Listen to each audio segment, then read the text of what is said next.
Good morning, everyone. Thank you for dialing in for today's press conference. Please continue to stand by. We will begin our conference momentarily. If you'd like to ask a question, please press star one to be joined into the queue. Record your name and affiliation. And the conference is also being recorded. And if you have any objections, you may disconnect at this time. Please continue to stand by for today's press conference. It will begin momentarily.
You are live at this time.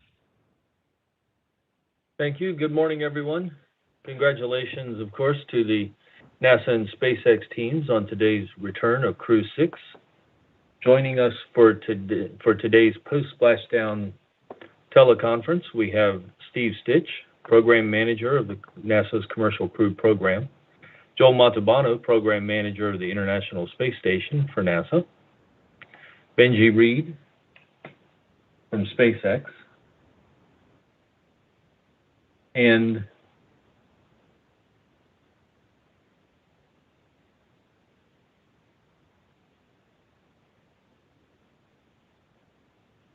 Adnine Alvarez, Assistant Director, General Space Operations and Exploration Sector Mission Manager for the United Arab Emirates Astronaut Program.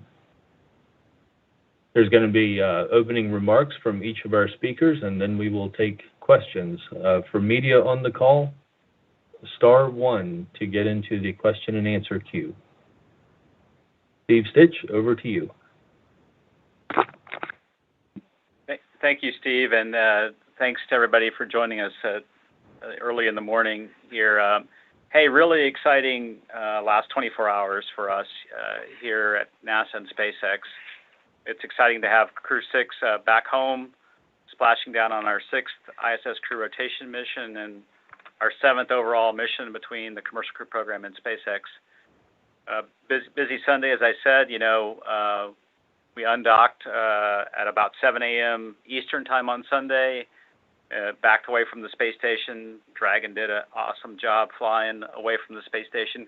We used a little bit of a different approach this time, where we flew behind the station and about 20 kilometers above to set up the phasing for the landing at Jacksonville tonight. So that was the first time we've ever done that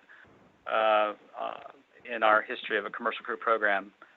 The return was delayed a couple of days. We were really looking for good weather. A high-pressure system was setting up over the U.S. and moving down over Florida. We took advantage of that today to land successfully at about 12:17 a.m. Eastern, just a little while ago.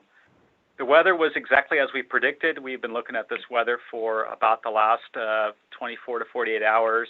The seas were about 5 feet, a little higher than we've landed in before, but certainly within our weather flight rules and the criteria that SpaceX uses to recover the crew, and about a 10-second period on those waves, so you could see the swells, and the crew did really well in those sea states. And the winds were about 5 knots at landing, so it was a very nice, benign landing for the crew. Right now, the helo is landed on the ship, and the crew will be departing the ship and heading to the rendezvous point where they'll do some science operations there, and then they'll fly back to Houston. The crew was doing really well after landing. They all looked really good coming out of the Dragon capsule. And now, I just would really like to thank the entire NASA and SpaceX team for all the hard work. This mission we launched back all the way back in March, and it was a great mission. Did a lot of great science, which I know Joel will talk about. The next steps for this capsule are, the plan right now is it would fly the Crew 8 mission, and that mission would be no later than February of next year. And so once the vehicle gets back to Dragonland, the SpaceX team will turn that vehicle around, and we plan right now to use that vehicle for Crew 8. So again, a huge thanks to the entire team, to the international partners, to United Arab Emirates, and the FAA, the U.S. Coast Guard, the DOD, the rescue forces from the Det 3, Detachment 3, NOAA, our National Weather Service, played a huge role in the landing, and then also the 45th Weather Squadron. And with that, I will turn it over to Joel. All right. Hey, thank you, Steve, and thank you for joining us, and happy Labor Day to everyone. Outstanding landing, as Steve said. This crew spent 184 days on board the International Space Station. So adding the day up and the day down, 186 days in space for our crew. They did just under 3,000 orbits of the Earth. And this crew saw 7 visiting vehicles come and go to the International Space Station and performed just under 250 experiments in utilization, research, and technology demonstration. Looking forward, as I'm sure you've heard me talk about, we have a Soyuz launch coming up on September 15th and a Soyuz landing on September 27th. So with that, congratulations to my NASA colleagues, SpaceX, and all our international partners for an outstanding mission. With that, I'll hand it over to Benji out at SpaceX. Thank you, Joel. What an awesome night. And it's such an honor and so cool to get to be a part of this whole program. We had a great return, as Steve and Joel already said, and a huge welcome back to the Crew 6 crew. This mission has completed our 7th NASA human spaceflight mission to the International Space Station. It was a nominal return. Dragon is healthy. The parachutes performed as expected, and our recovery teams did great. Dragon did great, and the crew appeared to do awesome. And we're getting ready to bring Dragon back to our refurbishment facility at Cape Canaveral, Florida. It's of note, I think, probably that just a little bit after splashdown, the SpaceX teams also successfully launched our 62nd mission of the year from LC-39A in Florida. It's been quite a busy weekend. And it's a big deal for us. But as always, our missions to the space station, our missions for NASA are our top priority. This means we've flown now 43 times to the ISS for both cargo and crew. We've flown 21 reflown Dragons. We've done 12 human spaceflight missions in total, and that means we've sent 42 humans to space so far. And tonight's return was our 10th human spaceflight return, and that actually ties the number of human spaceflight returns from Project Gemini. So huge congratulations to the SpaceX teams and, of course, to the NASA teams. The joint effort is amazing. And for me especially, this is a really important return, has an extra special meaning to me. We started the program to be able to help NASA get their astronauts to the station and bring them home a number of years ago. And this marks the final mission that was originally envisioned in the original contract. And what an honor to have been able to be part of this entire cycle so far. And again, a great honor from NASA. Now that we're continuing with additional missions beyond this original 6 operational missions. Again, huge congratulations to the joint teams that are making that happen and continuing to do so. Our thank yous, as always, to NASA, to Roscosmos, to UAE, and of course to the 45th Wing of the Space Force for your trust, your partnership, and your close collaboration for this mission. And a really special thank you to all the families and friends, of all of the people who've worked both at NASA and at SpaceX, all of these missions and all of these years. It's a lot of sacrifice that goes into this, both for the people working and, of course, for their families. And it means a lot to be able to do this and do this for the nation, for the world, for all of our international partners. And with that, I'd like to hand it over to Adnan Alaris with UAE. Thank you very much. And first of all, I'd like to say big congratulations to NASA and SpaceX on the successful return of the Crew 6 mission. It has been a really smooth return. And also congratulations to the crew members for completing their mission successfully. This mission has been very fabulous mission for the UAE. UAE astronaut Sultan Niadi participating in the longest duration mission that an Arab astronaut participated in for 6 months duration, conducting a lot of science and experiments in cooperation with NASA and ISS partners. We had many education outreach activities, live PO events that we've reached hundreds and thousands of students and different parts of the country as well as the region. It has really great impact, not only in the UAE, but also our region, in order to focus more on the STEM education and support growing the space sector in our countries. Again, I would like to thank NASA. We're very grateful for this opportunity to be part of this expedition, being part of the human space flight program. It's an important milestone for the UAE human space flight program. And we're looking forward to continuing and expanding this cooperation with future missions. Thank you. Thank you, sir. For media, again, *1 to get into the queue if you have a question. A quick informational update that the crew has begun loading aboard the helicopter aboard the recovery vessel. A little update there. First, we have Stephen Clark from Ars Technica. Go ahead, Stephen.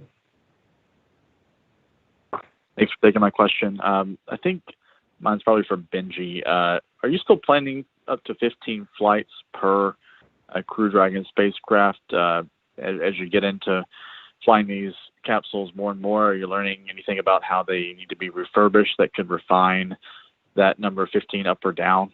And also, any update on the new Crew Dragon that's under construction? Where is that right now in assembly and test? And do you have a mission on the horizon assigned for that to debut? Thanks. Yeah, great. Thanks for the question. That new capsule's coming along well. We'll see exactly how the timing works out to see if which mission that'll be assigned to. My sense is that if things move along the way they're doing, it'll be pretty soon, the next couple flights or so. We'll see, but not a specific mission tag to yet. And then, your question about reuse. So 15 flight reuse is our target. Obviously, we need to absolutely make sure that that's safe and understand all of what we need to do. In addition to the refurbishment that we already do to get to 5 flight reuse. But we definitely want to try to get up to 15 flight reuse. All of the data so far continues to indicate that that's possible. Critically, we're working with our NASA partners to ensure that this makes sense, with them as well, and that we can certify the vehicles to do that. I would expect a certain amount of, additional refurbishment that has to be done, and we're, moving forward as we investigate that. But I'm very optimistic on getting up to 15. Thank you, Benji. Next is Bill Harwood, CBS News. Go ahead, Bill. Hey, thanks, Steve. 2 quick ones from me. One for Steve, and I might have missed this earlier. If I did, I apologize. But is the crew being flown from Jacksonville back to Houston or from the Cape back to Houston? And do you know when Sultan and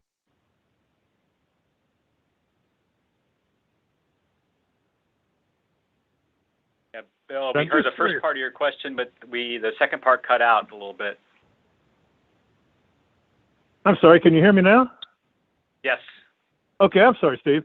No, the question was, do the crew fly to Jacksonville or to here before going to Houston? And I realize it's just a stop to get on a plane, but just out of curiosity, and do we know when Sultan and Andre will head back to their home agencies? And a question for Benji.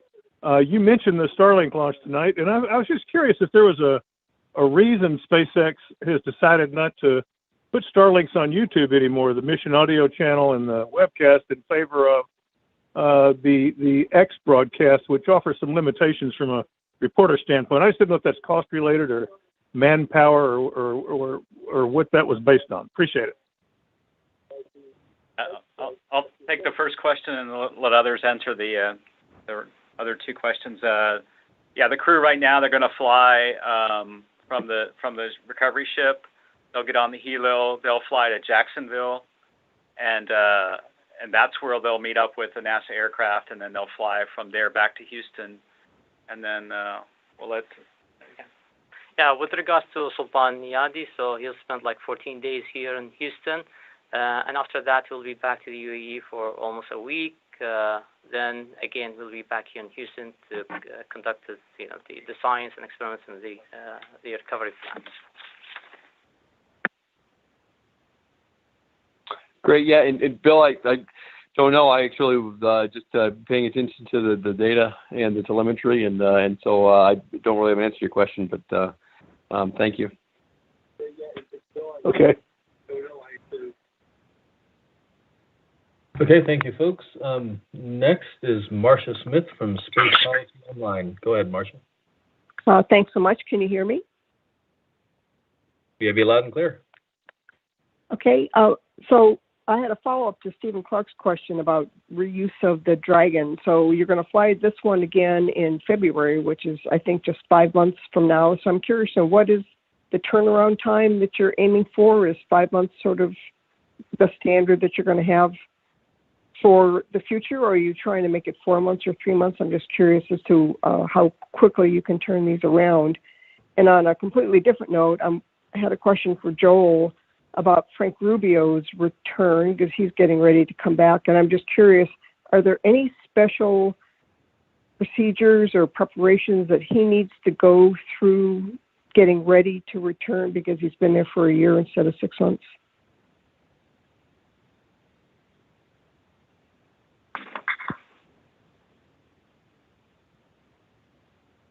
I'll take the first question, see if Benji has anything to add.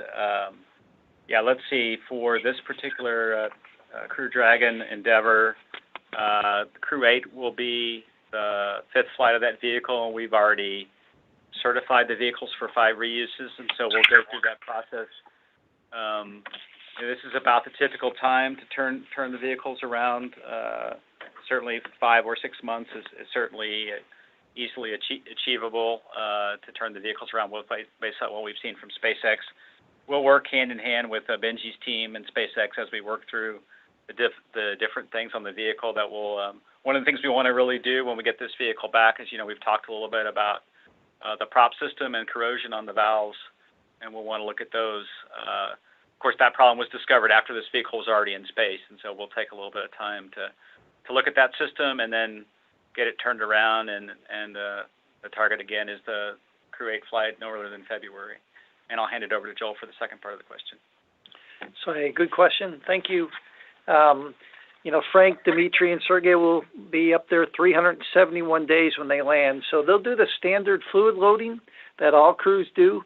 What really drives their ability to adapt is the exercise that they're doing. And so we've been working the exercise protocols throughout their expedition. Once they get to the ground, though, the team will work at the crew's pace. So if the crew needs the ground to go a little slower in Kazakhstan, that's what the ground will do. But no special things other than just working at the crew's pace when they land. Good question. Thank you.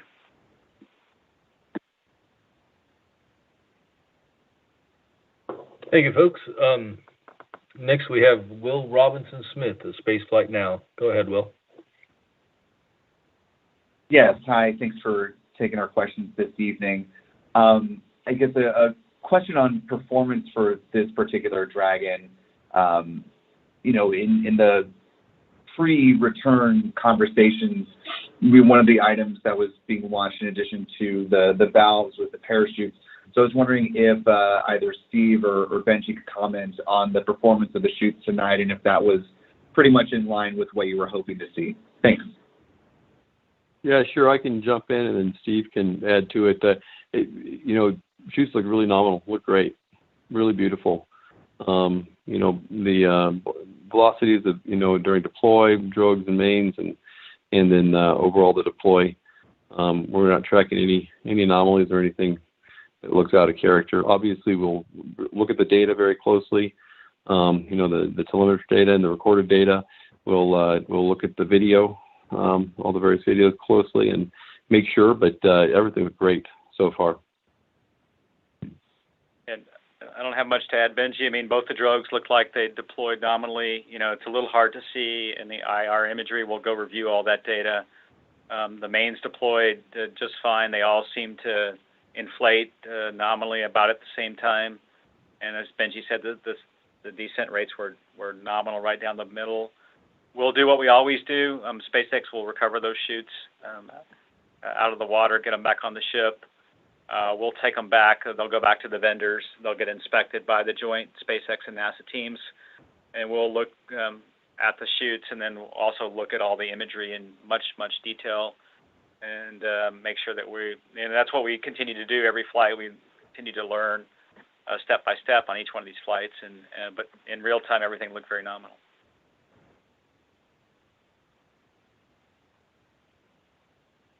Okay, thank you, everyone. That wraps up our media questions this morning. So we are going to wrap up our media telecon and again convey our congratulations to the NASA and SpaceX teams on this Crew 6 return this morning, this Labor Day. That is going to end it for us. Everyone, have a good morning. Thank you. This does conclude today's conference call. We thank you all for participating. You may now disconnect and have a great rest of your day.